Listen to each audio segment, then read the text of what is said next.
নমস্কাৰ যোৱা ভিডিঅ'ত আমি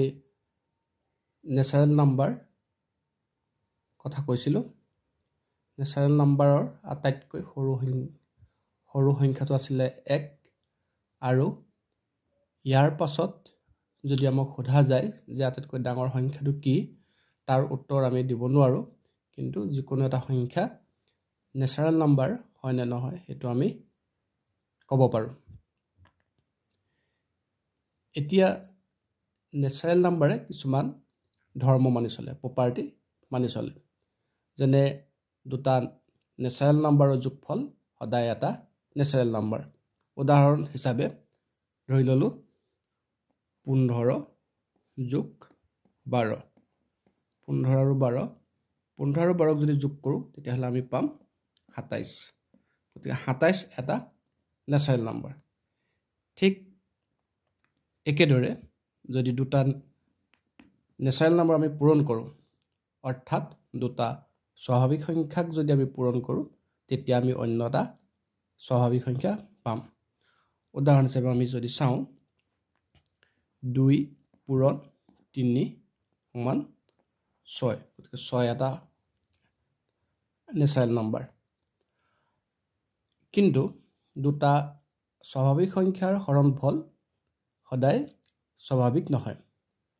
যদি আমি দেখো যে 4 হৰণ 2 সমান 2 এটা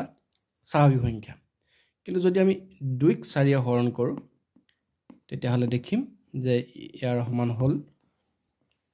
ইয়াৰ সমান 4 ভাগৰ 2 বা 2 ভাগৰ 1 2 ভাগৰ 1 টো স্বাভাৱিক নহয় গতিকে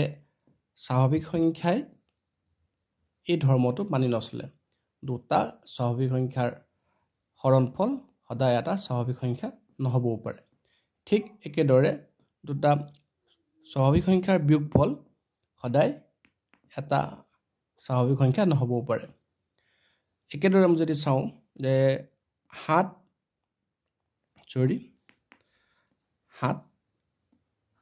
বিয়োগ 5 সমান 2 এটা স্বাভাৱিক সংখ্যা কিন্তু 5 বিয়োগ 7 সমান বিয়োগ 2 এটা স্বাভাৱিক সংখ্যা নহয় গতিকে স্বাভাৱিক সংখ্যা এই ধৰ্মখিনি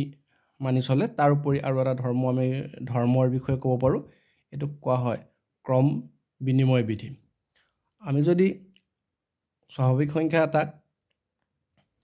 যোগ আৰু পূৰণৰ সাপেক্ষে ইহঁতৰ ক্ৰমৰ সালসলনি কৰো 5 পূৰণ 4 ইহঁতৰ যদি আমি ক্ৰমৰ সালসলনি কৰো তেতিয়া হলে আমি পাম 5 পূৰণ 4 পূৰণ 5 দুইটাৰ উত্তৰ একেই এটা স্বাভাৱিক সংখ্যা আৰু যোগ কৰিলেও আমি একেদৰে যোগ কৰিলেও ইহঁতৰ ক্ৰমৰ সালসলনি কৰিলেও উত্তৰ একেটাই পোৱা যায় গতিকে আমি ক'ব পাৰো যে যোগ প্ৰক্ৰিয়া সাপেক্ষে স্বাভাৱিক সংখ্যাই ক্ৰম বিনিময় বিধি মানি চলে 5 যোগ 4 ইয়াক আমি যোগ কৰিলেও 9 পাম আৰু 4 লগত যদি আমি 5 যোগ কৰো তেতিয়াও আমি 9 পাম যি সকলে এই ভিডিঅটো শুনিছে তেওঁলোকলে মই আশা কৰিছো বুজি পাব আৰু আমাৰ উদ্দেশ্যটো হৈছে যে সকলো গণিত শিকাৰ আগ্ৰহ থকা ব্যক্তিয়ে শুনিব পাৰিব আৰু আমি প্ৰতিযোগিতামূলক যিবোৰ পৰীক্ষা এই পৰীক্ষাবোৰৰ কাৰণে এই পাঠবোৰ অতি গুৰুত্বপূৰ্ণ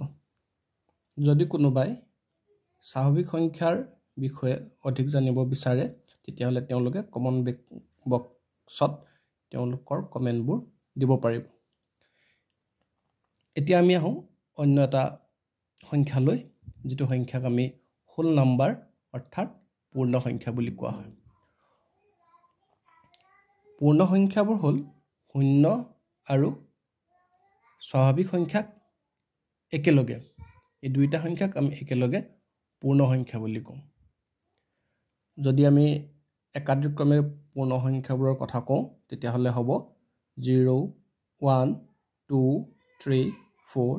5 6 7 8 9 10 11 12 ইত্যাদি স্বাভাৱিক সংখ্যাৰ দৰে পূৰ্ণ সংখ্যাও এক এককৈ বহাই বহাই আমি অন্য পূৰ্ণ সংখ্যা বা হোল নাম্বাৰ পাব পাৰোঁ ঠিক একেদৰে কোনো এটা সংখ্যা পূৰ্ণ সংখ্যা হয় নে নহয় তাক প্ৰতিপন্ন বা প্ৰমাণ কৰিবলৈ হ'লে তাৰ পৰা আমি এক এককে বিয়োগ কৰি আহি থাকি শেষত আমি শূন্য পাব লাগিব স্বাভাৱিক সংখ্যাৰ দৰে পূৰ্ণ সংখ্যাবোৰ যদি ক্ষেত্ৰত চাওঁ তেতিয়া দেখোঁ যে দুটা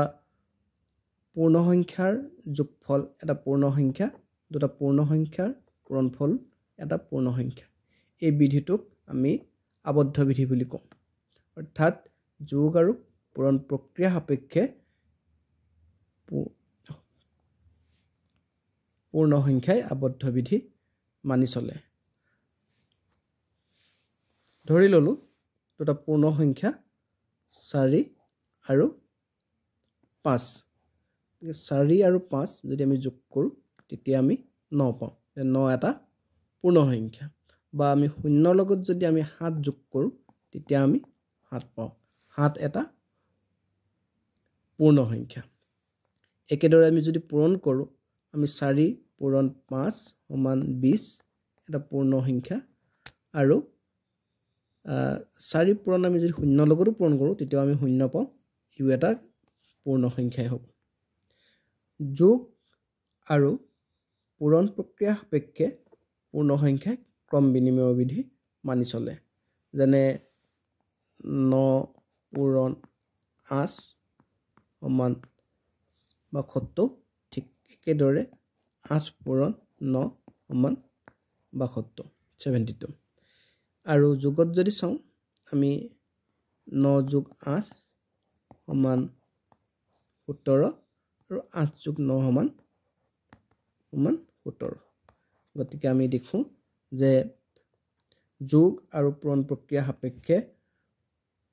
পূৰ্ণ সংখ্যাই ক্ৰম বিনিময় বিধি মানি চলে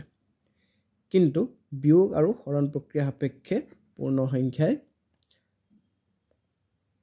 ক্ৰম বিনিময় বিধি মানি নচলে নমস্কাৰ আজিলৈ আমাৰ ভিডিঅ ইমানতে আমি সমাপ্ত কৰিছোঁ পুনৰ অহা ভিডিঅ'ত লগ পাম এটা নতুন অধ্যায়লৈ ধন্যবাদ